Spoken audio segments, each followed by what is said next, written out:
Nahmaduhu wa nasta'inuhu wa nastaghfiruh wa na'udzu billahi min shururi anfusina wa min sayyiati a'malina. May yahdihillahu fala mudilla lahu wa may yudlilhu fala hadiya lahu.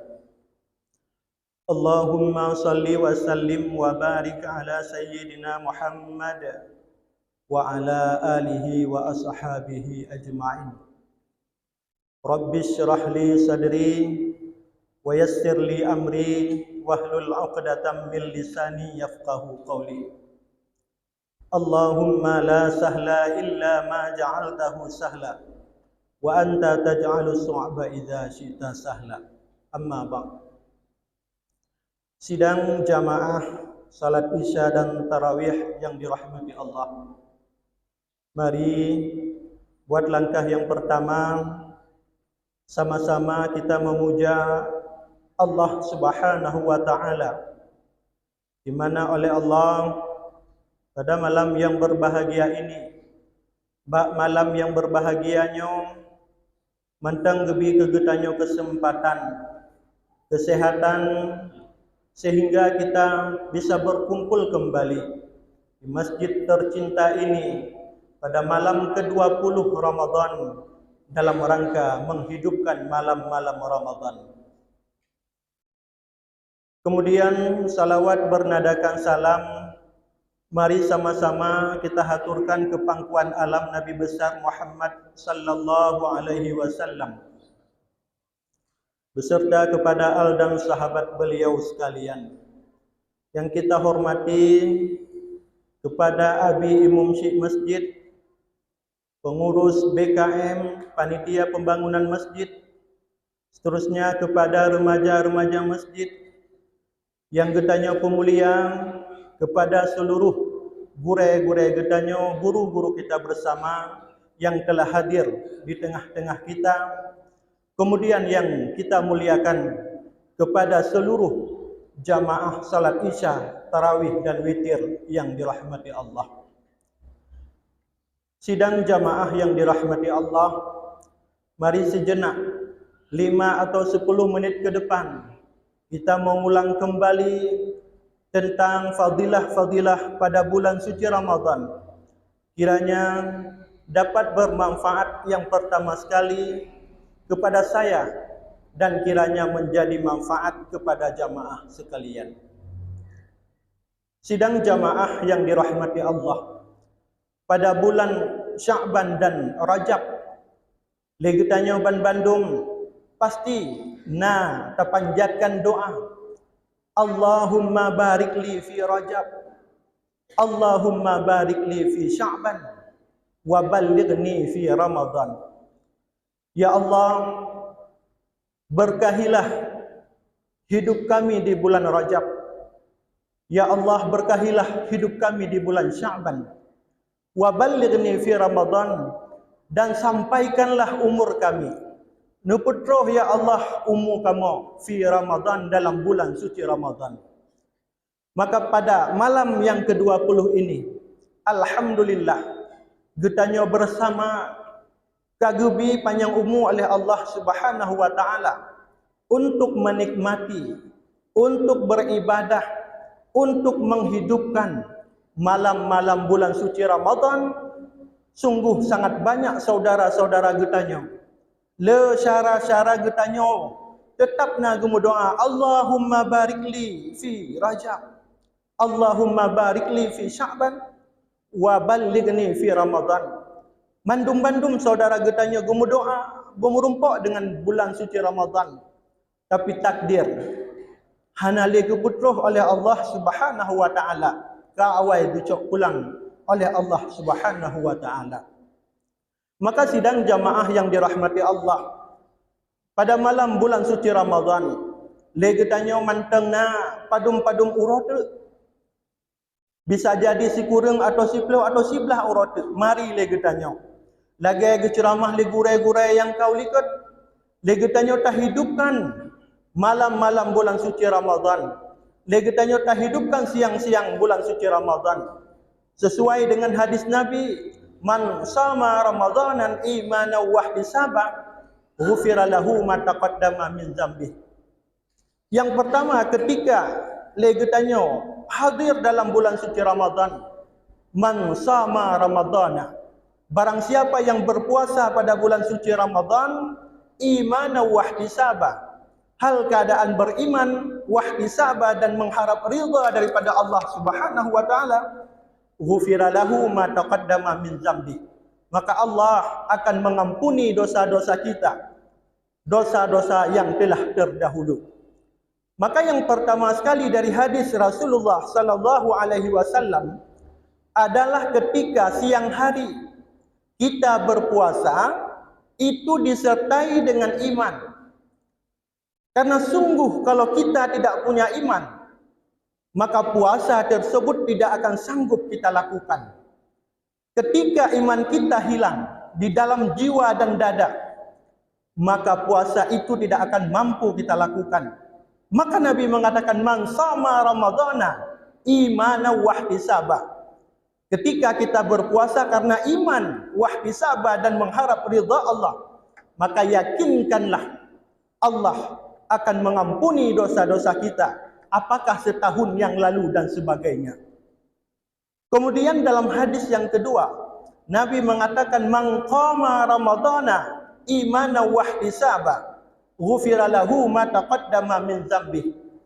Barang siapa yang mendirikan malam-malam bulan suci Ramadan, hal keadaan mereka beriman, wahtisaba, dan mengharap ridha daripada Allah Subhanahu wa taala, ghufira lahu ma taqaddama min dzambi. Allah juga berjanji akan mengampuni dosa-dosa orang tersebut, dosa-dosa yang telah lalu. Ini hadis yang kedua, mangqama, yaitu barang siapa yang mendirikan malam bulan suci Ramadan. Maka alhamdulillah, nibak malamnya legetanyo kamu sapat di dalam masjidnya dalam rangka salat secara berjamaah. Terutama sekali setelah salat Isya, legetanyo akan tapu udep malam-malam bulan suci Ramadan dengan cara salat tarawih secara berjamaah, kemudian diikuti dengan salat witir 3 rakaat secara berjamaah, dan ada jamaah nanti yang tidak pulang, tetapi mereka mempersempatkan diri mereka, meluangkan waktu mereka untuk bertadarus Al-Quran. Ini adalah hakikat daripada mangqama Ramadana, barang siapa yang mendirikan malam bulan suci Ramadan. Jadi ada dua, pada siang hari kita berpuasa, dan pada malam hari kita mendirikan malam-malam bulan suci Ramadan. Sidang jamaah yang dirahmati Allah, maka kalau kita melihat kepada hakikat berpuasa dalam surat Al-Baqarah ayat 183 yang sering dijelaskan oleh guru-guru kita bersama, Bismillahirrahmanirrahim, ya ayyuhalladzina amanu kutiba alaikumusiyam kama kutiba alal ladzina min qablikum la'allakum tattaqun.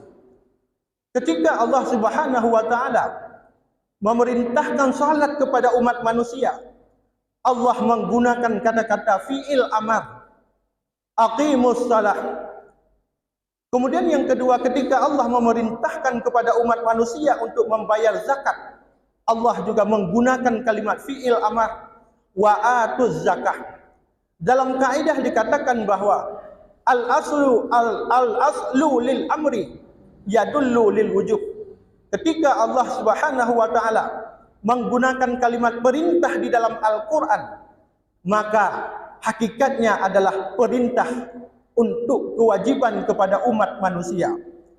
Kemudian ibadah yang ketiga, ketika Allah mewajibkan kepada kita semua untuk berhaji ke Baitullah, Allah juga menggunakan walillahi 'alan nasi hajjul baiti man istata'a ilaihi sabila. Di sini ada khabariyah bermakna insya'iyah, yang berarti perintah haji juga merupakan kewajiban kepada manusia. Sidang jamaah yang dirahmati Allah, namun berbeda ketika Allah menuliskan kalimah puasa dalam surat Al-Baqarah ayat 183, ya ayyuhalladzina amanu kutiba alaikumusiyam. Allah menggunakan kalimat kutiba, Jumhur ulama mengatakan kutiba diartikan dengan furidah. Imam Al-Qurtubi mengatakan bahawa ketika dalam Al-Quran Allah menggunakan kalimat kutiba, kalimat kutiba adalah kalimat pasif. Kalau dalam kaedah Arabnya adalah fi'il madhi bina majhul. Ini ada satu rahasia di balik daripada semua itu. Dalam Al-Quran, kalimat kutiba atau kalimat kataba dituliskan sejumlah 14 kali. Dan 4 kali digunakan untuk ibadah-ibadah. Digunakan untuk perintah-perintah yang sangat besar. Yang pertama adalah kalimat kutiba digunakan untuk jihad atau peperangan. Yang kedua, Allah menggunakan kalimat kutiba untuk wasiat. Yang ketiga, Allah menggunakan kalimat kutiba adalah untuk qisas. Dan yang keempat adalah kalimat kutiba Allah gunakan pada perintah berpuasa. Artinya ada 4 perintah yang sangat besar. Ada 4 ibadah yang sungguh luar biasa besar yang dituliskan oleh Allah Subhanahu wa taala dengan menggunakan kalimat kutiba. Maka Imam Al-Qurtubi mengatakan bahawa ketika ada kalimat kutiba di dalam Al-Quran sebagai bentuk perintah kepada umat manusia, maka bahawa yakinkanlah perintah tersebut sangat berat. Berat sekali.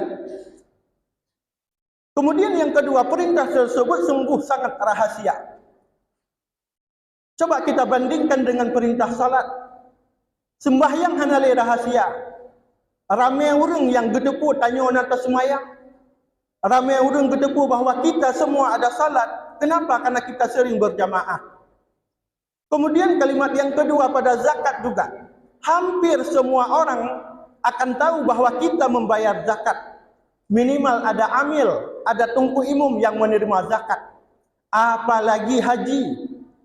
1 bulan sebelum kita berangkat haji atau umrah, maka kita sudah mengadakan satu adat istiadat, yaitu tapugak bersijua. Artinya ketiga-tiga ibadah tersebut itu tidak rahasia lagi. Berbeda dengan rahasia berpuasa. Maka sungguh rahasia berpuasa Allah katakan kepada umat manusia. Sehingga Allah mengatakan dalam hadis qudsi, "As-saumu li wa ana ajzi bih." Puasa ini adalah untukku dan aku yang akan membalas puasa tersebut kepada hamba-hambaku. Sidang jamaah yang dirahmati Allah. Maka oleh sebab itu, di sisa-sisa bulan suci Ramadan, mari kita memperbanyak amal. Memperbanyak tadarus Al-Quran minimal. Ketika bulan Ramadan nanti meninggalkan kita sempat mengkhatam Al-Quran minimal 1 kali. Ketika nanti bulan suci Ramadan meninggalkan kita sudah memperbanyak sedekah. Ketika nanti bulan Ramadan meninggalkan kita sudah menyambung kembali tali silaturahmi. Oleh sebab itu, pada akhir-akhir 10 bulan suci Ramadan, marilah kita tak perbanyak sedekah. Tak perbanyak membaca Al-Quran. Melihat contoh-contoh daripada sahabat-sahabat Nabi. Ketika 10 akhir daripada bulan suci Ramadan, mereka berlomba-lomba mengkhatam Al-Quran. Karena mereka yakin dan tahu bahawa bulan suci Ramadan adalah bulan di mana diturunkannya Al-Quran. Dan bulan di mana mulianya bulan suci Ramadan adalah karena ada turunnya Al-Quran. Dan mulianya malam Lailatul Qadar juga karena ada turunnya Al-Quran. Sidang jamaah yang dirahmati Allah. Oleh sebabnya, marilah kita kita contoh sebuah kisah daripada sahabat Nabi yang beliau adalah seorang sahabat Nabi yang dekat dengan Nabi. Beliau adalah orang yang selalu beribadah salat wajib secara berjamaah dengan Nabi dan para sahabat. Beliau adalah Sya'ban. Sya'ban adalah sahabat Nabi yang selalu melaksanakan salat berjamaah dengan Nabi. Dan ketika salat subuh berjamaah, Sya'ban selalu berdiri di sudut. Tunggu Sya'ban geduk bak sudut, hana geduk bak tengah. Karena legoknya ditakutkan akan mengganggu jamaah-jamaah yang lain. Maka pada suatu hari, ketika Nabi dan para jamaah menunggu Sya'ban. Sya'ban adalah orang yang paling pertama datang ke masjid. Sya'ban sabi-sabi awal itu ke masjid. Sebelum salat subuh, dimulai, beliau sudah berhadir di masjid. Maka pada suatu hari, ketika Nabi dan para sahabat ingin melaksanakan salat subuh secara berjamaah, gekalan Sya'ban pada sudut beliau belum berhadir, golong teruh saudara kita Sya'ban. Maka Nabi memerintahkan kepada sahabatnya untuk menunggu sebentar. Tak persiat untuk hadir Sya'ban. Nyanban di Nabi ketika ada jemaah tetap belum sampai, belum golong teruh kena masjid gepreh. Maka ketika li gepreh rupanya Sya'ban juga belum berhadir. Ditakutkan salat tersebut terjadi di pagi hari, maka diperintahkan oleh Nabi kepada sahabatnya untuk qamat, melanjutkan salat subuh berjamaah. Ketika Nabi dan para sahabat selesai melaksanakan salat subuh berjamaah, selesai. Ketika sudah berzikir, berdoa dan membaca Al-Quran, tepatnya pada waktu duha, Nabi dan para sahabat bermusyawarah. Karena Sya'ban tidak hadir ke masjid, Nabi berkeinginan dengan para sahabat untuk menjenguk dan melihat kenapa Sya'ban tidak berhadir ke masjid. Maka berangkatlah Nabi dan para sahabat pada suatu tempat di mana jarak perjalanan antara masjid dengan rumah Sya'ban itu lebih kurang 3 jam perjalanan jalan kaki. Jejak Nabi dengan para sahabat selama 3 jam perjalanan. Ketika sampai pada satu tempat, ada satu rumah, Nabi dan para sahabat memberikan salam, Assalamualaikum. Keluar dari rumah seorang perempuan menjawab, Waalaikumsalam. Maka Nabi dan para sahabat bertanya, benarkah ini rumah Sya'ban? Perempuan tersebut menjawab, benar, saya adalah istrinya. Ahli kejawabnya, Nabi langsung bertanya kepada istri daripada Sya'ban. Sya'ban tidak berhadir salat subuh berjamaah tadi di masjid. Kenapa? Dengan berlinang air mata, istri daripada Sya'ban menjawab bahwa suami tercintaku Sya'ban barusan dikuburkan, kah meninggal. Ini Sya'ban. Beliau meninggalkan salat berjamaah, apalagi subuh yang jarak perjalanannya 3 jam jalan kaki. Tetapi beliau meninggalkan salat berjamaah subuh karena beliau sudah meninggal. Maka oleh sebab itu, istri daripada Sya'ban berkata kepada Nabi, Ya Rasul, ketika beliau sakaratul maut, ada 3 kata-kata yang beliau ucapkan, tetapi kami tidak mengerti tentang kata-kata tersebut. Kata-kata yang pertama, beliau ucapkan ketika sakaratul maut, pakan sikan, pakan han sabok.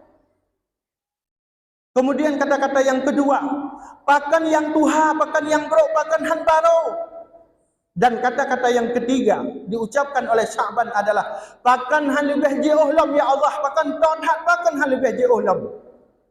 Maka Rasul dengan tersenyum menjelaskan kepada istri Sya'ban, wahai saudaraku, Sya'ban adalah orang yang sangat rutin dan sangat disiplin dalam hal salat berjamaah. Ketika beliau sakaratul maut, 3 kata-kata yang beliau ucapkan itu, yang pertama adalah pakan han mansaboh, pakan sikan. Pada suatu ketika Sya'ban berangkat menuju ke masjid, beliau membawa 1 roti.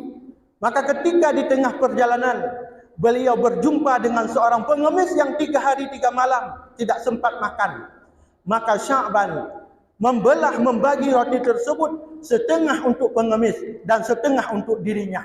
Maka ketika sakaratul maut tersebut, Allah menampakkan pahala sedekahnya kepada Sya'ban. Allah memperlihatkan bagaimana indahnya taman syurga ketika sakaratul maut kepada Sya'ban. Maka Sya'ban mengatakan, pakan han man zikra ya Allah longjok. Mungkin pahalanya, mungkin keindahan yang dinampakkan oleh Allah itu lebih besar, lebih indah daripada sekarang ini. Beliau menyesal, bukan tidak bersedekah, tapi beliau menyesal karena sedekahnya masih sedikit. Kemudian kata-kata yang kedua, pakan han yang baru, pakan yang tuha. Pada suatu ketika Sya'ban berangkat salat subuh berjamaah, karena suasana gurun pasir yang sungguh sangat dingin, pasir juga berterbangan, gosoklah baju baru oleh Tunku Sya'ban di dalam. Kemudian di luar Tunku Sya'ban pakai jaket. Ketika nanti ada angin yang berhembus, pasir yang berterbangan. Baju baru hana kenang jaket bro. Kemudian sampai di masjid beliau bisa membuka jaketnya dan salat dengan pakaian yang baru. Tapi tiba-tiba di tengah perjalanan beliau berjumpa dengan seseorang yang sudah kedinginan di padang pasir. Maka karena beliau adalah ahli sedekah, gusut baju jaket yang katuha, gujuk kepada orang yang kedinginan di dalam padang pasir. Maka ketika beliau sakaratul maut, Allah menampakkan pahala-pahala ibadahnya. Allah menampakkan pahala sedekahnya, pahala sedekah jaketnya kepada orang yang kedinginan. Maka Sya'ban mengatakan, bahkan halungbi yang baru ya Allah. Mungkin ketika lumbi yang barunya pahala cukup lam, keindahan surga akan long dapatkan. Maka menyesal tunggu Sya'ban gujuk yang tuha. Dan yang ketiga adalah ketika beliau sakaratul maut, bahkan gepegah, bahkan hanji'uh lam ya Allah, bahkan tauhat. Beliau dinampakkan oleh Allah ketika sakaratul maut tentang pahala beliau salat berjamaah di masjid yang jarak perjalanannya adalah 3 jam perjalanan. Ketika sakaratul maut dipelimah oleh Allah surga yang sangat indah. Bagaimana besar pahala orang yang berjalan menuju ke masjid untuk salat berjamaah. Ini adalah 3 kata-kata yang diucapkan oleh Tunku Sya'ban ketika beliau sakaratul maut. Sidang jamaah yang dirahmati Allah. Maka oleh sebabnya pada akhir 10 Ramadan, mari kita persiapkan sedekah-sedekah terbaik kita. Mari kita persiapkan ibadah-ibadah terbaik kita. Mudah-mudahan dengan ibadah yang ikhlas, dengan ibadah yang sungguh-sungguh, dengan ibadah yang kita perbanyak, Allah Subhanahu wa taala akan memperbaiki kehidupan kita di dunia, dan mudah-mudahan Allah akan memperbaiki kehidupan kita di akhirat. Dan mari kita melihat apa yang telah dilaksanakan dan dilakukan oleh Tunku Sya'ban menjadi satu pelajaran kepada kita. Baik lagi kita nyok, tak sedekah biasa-biasa mantap. Mari kita perbanyak sedekah. Mudah-mudahan dengan sedekah Allah Subhanahu wa taala akan menempatkan kita pada tempat yang paling mulia, dan kiranya Allah Subhanahu wa taala akan memasukkan kita dan mengumpulkan kita bersama di hari kiamat di dalam surganya Allah. Amin amin ya rabbal alamin. Komentang yang dapat ulun Tuhan sampaikan. Terima kasih atas segala perhatian. Mohon maaf atas segala kekurangan. Wallahul muwaffiq ila aqwamit thoriq. Wassalamualaikum warahmatullahi wabarakatuh.